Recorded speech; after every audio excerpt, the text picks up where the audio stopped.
Kaj je ideja, ki stoji za uvedbo mestnega redarstva na snežnih saneh? Torej v zadnjih letih ali pa v zadnjem času se je torej nenadzorovana uporaba motornih sani po Mariborskem Pohorju zelo razbohotila in en izmed teh razlogov ali pa prvenstveni razlog je ravno v tem, te sani so, vedeti moramo, neregistrirane, torej uporabniki imajo čelade, tako da jih je tudi s fotografijami nemogoče nadzorovati in je edina možnost, da se jih praktično dobi na licu mesta. Torej gre za en konflikt med zakonodajo in pa po drugi strani okoljevarstvenikov, kajti vožnja po sami naravi je precej škodljiva, predvsem za vegetacijo, govorimo o uničevanju podrastja, plašenju živali do emisij, torej teh plinov v zrak. Mislim, da bo treba najti en velik kompromis, torej omogočiti, glede na to, da je prodaja teh sani na tržišču, torej da je možno jih nabaviti, nekje treba omogočiti vožnjo. Mislim pa, da bo edina možnost to, da se bo uporabljale torej gozdne poti, ceste, ki so v zimskem času nekako nesplužene oziroma neprevozne in da bi se tam omogočila uporaba teh vozil, nikakor pa ne na tekaških progah, kjer je sedaj praksa, bog ne daj, celo po smučiščih oziroma najhuje, kar je torej po sami naravi. Kakšen pa bo delovni čas tega redarja, kdaj bo on dejansko opravljal svoje delo?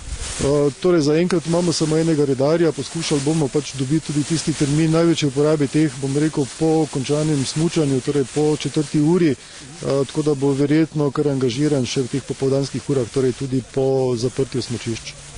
Pa ni en redar dokaj malo glede na velikost Pohorja in njegovih poti? Govorimo o začetku in sedaj bomo nekako bolj omejeni na ta mariborski del našega Pohorja, torej na relaciji nekje do Areha. Je pa naša želja, ambicija tudi varnostnega sosveta, da bi teh redarjev v prihodnosti bilo še več. Kaj bo pa ta redar potem storil, oziroma kakšno delo bo opravljal, ko bo poletje, ko snega ne bo?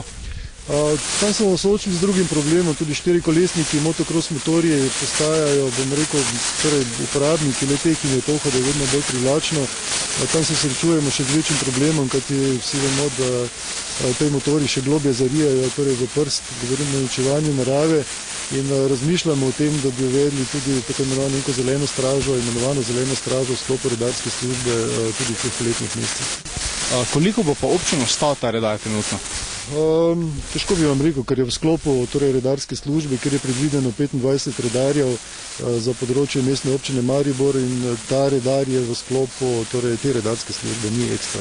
Kako da ste se odločili, da boste ravno vi opravljali delo mestnega redarja na snežnih saneh?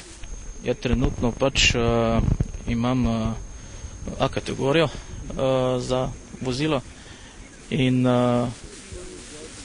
trenutno sem pač najbolj usposobljen za to.